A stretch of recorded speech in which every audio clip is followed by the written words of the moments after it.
শৃংখল চলিয়াই বিজেপিও নকৰে কংগ্ৰেছো নকৰে আমি জাতীয়তাবাদৰ কেঁচা তেজ খাই ইয়াত আছো আমি ধৰ্মৰ আফিং খাই বহি থকা নাই না মই হিন্দু না মই মুছলমান মই অসমৰ খিলঞ্জীয়া স্বাভিমানী অসমীয়া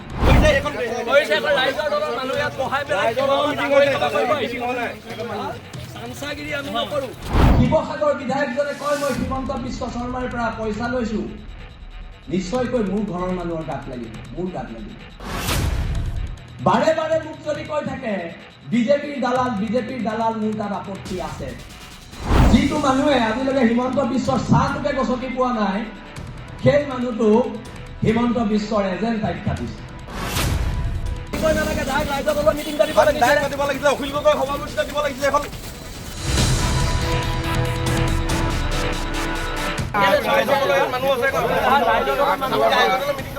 আমি ৰাইজৰ দলৰ মিটিং কৰিব আহিছো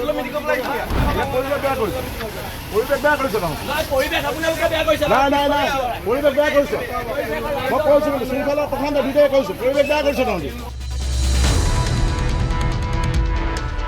যে শিৱসাগৰত সাম্প্ৰদায়িক সংঘৰ্ষ লগোৱা মানুহটোৰ নাম শৃংখল চলিহা মই ৰমু চলিহাৰ ল'ৰা মই ইয়াত সাম্প্ৰদায়িক সংঘৰ্ষ হ'ব নিদিওঁ সেইটো কথা মনত ৰখা উচিত আপোনালোকে আজি ফৰিদ ইছলামৰ মোৰ এখন কাজিয়াত ৰংঘৰ চাৰিআলি সকলো মানুহ ওলাই আহি সম্প্ৰীতি নিদৰ্শন দিয়া নাই তেওঁৰ মোৰ এখন ব্যক্তিগত কাজিয়া আছে তাক সাম্প্ৰদায়িক কথা বতৰাবোৰ চিঞৰাটো ভুল কথা বতৰা হৈছে অকল সংযম কিয় আমি হ'ব লাগে মই যোনদিনালৈকে হিন্দু বাংলাদেশীৰ বিৰোধ কৰি আছিলো যোনদিনালৈকে মই অনাঅসমীয়া শ্ৰেণীটোৰ বিৰোধ কৰি ৰাজপথত আন্দোলন কৰি আছিলো শৃংখল তেতিয়া প্ৰচণ্ড জাতীয়তাবাদী ল'ৰা তাৰ পিছৰ পৰ্যায়ত যেতিয়া আমি সন্দেহযুক্ত মানুহৰ বিৰুদ্ধাচৰণ কৰিলো শৃংখল তেতিয়া সাম্প্ৰদায়িক এই কথা বতৰাবোৰ নহ'ব শৃংখল সাম্প্ৰদায়িক কিয় নহয় জানে মই সেইদিনা গুৱাহাটীলৈ যোৱাৰ আগত মোৰ স্কুলীয়া বন্ধু ৰিয়াজৰ খুব গা বেয়া মই এইবোৰ কথা বতৰা ফেচবুকত দিয়া নাই আৰু মই ৰিয়াজক লৈ ৰাজনীতিও কৰিব বিচৰা নাই ৰিয়াজক ডিব্ৰুগড় মেডিকেলৰ প্ৰিন্সিপালৰ লগত কথা পাতি মই নিজৰ পইচাৰে এম্বুলেন্স ঠিক কৰি দি ৰিয়াজক মই নিজেই দাঙি এম্বুলেন্সত তুলি ডিব্ৰুগড় মেডিকেলত পঠিয়াইহে মই গুৱাহাটীলৈ গৈছো সেইটো হৈছে শিৱসাগৰৰ সমন্বয় এই কথা বতৰাবিলাক চলিব আমি কম আমাৰ মনত ক্ষোভ আছে আমি আমাৰ কথাবোৰ কম আজি না কংগ্ৰেছৰ কাৰোবাৰ লগত মোৰ কথা বতৰা হৈছে না বিজেপিৰ কাৰোবাৰ লগত কথা বতৰা হৈছে না ৰাইজৰ দলৰ কাৰোবাৰ লগত মোৰ কথা বতৰা হৈছে মোৰ কথা বতৰা হৈছে জাতীয়তাবাদৰ ওপৰত মোৰ কথা বতৰা হৈছে অসম নামৰ মাজনী কেনেকে বাচিব তাৰ ওপৰত এতিয়া খংবিলাক অকল বেলেগৰে আছে নেকি আজি মনিৰুল ইছলাম বৰাক আপোনালোকে সুধক শৃংখল চলিয়া ঘৰ কেনেকে চলে আজি যদি শিৱসাগৰ বিধায়কজনে কয় মই হিমন্ত বিশ্ব শৰ্মাৰ পৰা পইচা লৈছো নিশ্চয়কৈ মোৰ ঘৰৰ মানুহৰ গাত লাগিব মোৰ গাত লাগিব শৃংখলে আজি এতিয়া কৈছে শৃংখলে শিৱসাগৰত হিমন্ত বিশ্বৰ পৰা পইচা লৈ অসমৰ ইতিহাসৰ আটাইতকৈ কলংকিত মানুহজনক এমএলএ বনাব লাগিছে মই এমএলএ বনাব পাৰিম নেকি শিৱসাগৰ ৰাইজে এমএলএ বনাব মই পাৰিম নেকি কাৰোবাক এমএলএ বনাবলৈ আমি কাৰোবাক সমৰ্থন কৰিব পাৰিম এমএলএ বনাব নোৱাৰো নহয় ইয়াত 1,20,000 30,000 ভোট আছে সেই মানুহখিনিয়ে ডিচিশ্যন ল'ব বাৰে বাৰে মোক যদি কৈ থাকে বিজেপিৰ দালাল মোৰ তাত আপত্তি আছে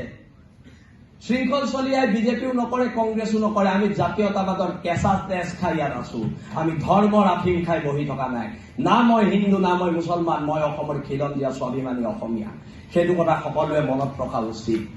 যিসকলে আমাক এই ধৰণৰ কথা বতৰাবোৰ কৈ আছে আজি প্ৰত্যেকটো ক্ষেত্ৰতে আজি এটা অভিযোগ আনিছে শিৱসাগৰ বিধায়কে যে শৃংখলে হিমন্ত বিশ্ব শৰ্মাৰ পৰা পইচা লৈ শিৱসাগৰত হিন্দু মুছলিম লগাবলৈ চেষ্টা কৰিছে এনেধৰণৰ কথা বতৰাবিলাক গৰিহণাৰ যোগ্য হয় নে নহয় ইয়াত বহি থকা ৰাইজে বিচাৰ কৰিব মই বিচাৰ নকৰো এইটো আপোনালোকে বিচাৰ কৰিব কিন্তু যিটো মানুহে আজিলৈকে হিমন্ত বিশ্বৰ চাহটোকে গছকি পোৱা নাই সেই মানুহটোক হিমন্ত বিশ্বৰ এজেণ্ট আখ্যা দিছে সেইকাৰণে মই কথা বতৰাবিলাক স্পষ্টকে কৈছো শিৱসাগৰত কাৰোবাৰ ৰাজনৈতিক লাভালাভৰ কাৰণে শিৱসাগৰত এনেকুৱা টুলুঙা আৰু সাম্প্ৰদায়িক কথা বতৰা হ'ব সেইটোও হ'বলৈ দিয়া নহ'ব। কিন্তু সেইটো স্পষ্টকে আমি কৈ দিছোঁ। কোনোবা এমএলএ হ'ব, কোনোবা মন্ত্ৰী হ'ব, আৰু তাৰ কাৰণে এনেকুৱা ধৰণৰ কথা বতৰাবিলাক ইয়াত কৈ থাকিব, হ'ব জানো? সেই কথা বতৰাবিলাকো কিন্তু নহ'ব। ইয়াত জ্যেষ্ঠসকল আছে। মই ইয়াত ৰায় দিবলৈ কোনো নহয়, ৰায় জ্যেষ্ঠসকলে দিব। মই এজন ক্ষুদ্ৰ মানুহ, মই ইয়াত ৰায় দিয়াৰ মোৰ কোনো অধিকাৰ নাই। সকলো মোতকৈ প্ৰায়খিনি মানুহে জ্যেষ্ঠ, তেওঁলোকে ৰায় দিব। কোন সাম্প্ৰদায়িক হয়, কোন সাম্প্ৰদায়িক নহয়, এই কথা বতৰা তেওঁলোকে ৰায় দিব। আজি যদি বাংলাদেশী খেদিবলৈ যাওঁতে, সন্দেহযুক্ত মানুহখিনি খেদিবলৈ যাওঁতে এজন মানুহে থিয় হৈ কয় মই নিদিওঁ ইয়াৰ পৰা যাবলৈ, বাংলাদেশী হলেও থাকিব লাগিব, তেতিয়া সম্প্ৰীতিবিলাক কোনে নষ্ট কৰিছে?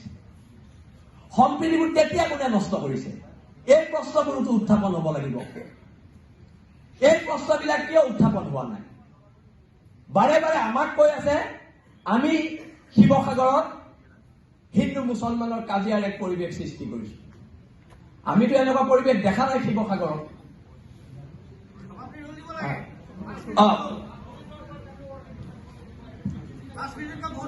আৰু অনাগত দিনত এখন ঐক্যবদ্ধ সংগ্ৰামেৰে জাতি বাতি ভেটিৰ স্বাৰ্থত আমি সকলো খিলঞ্জীয়া মানুহ একত্ৰিত হ'ব লাগিব। আৰু খিলঞ্জীয়া মানুহ একত্ৰিত হৈ চাউলুং চুকাফাৰ আদৰ্শৰে, যি চাউলুং চুকাফাই সাংস্কৃতিক জাতীয়তাবাদৰ ভেটি গঢ়ি গৈছিলে, সেই সমন্বয়ৰ ভেটিৰে আমি আগবাঢ়ি শিৱসাগৰ ৰক্ষা কৰিব লাগিব, শিৱসাগৰ জনগাঁথনি ৰক্ষা কৰিব লাগিব। ধন্যবাদ। জয় অসম। যিকোনো খবৰৰ বাবে যোগাযোগ কৰক 7099017330 লগতে 7099017110 নম্বৰত।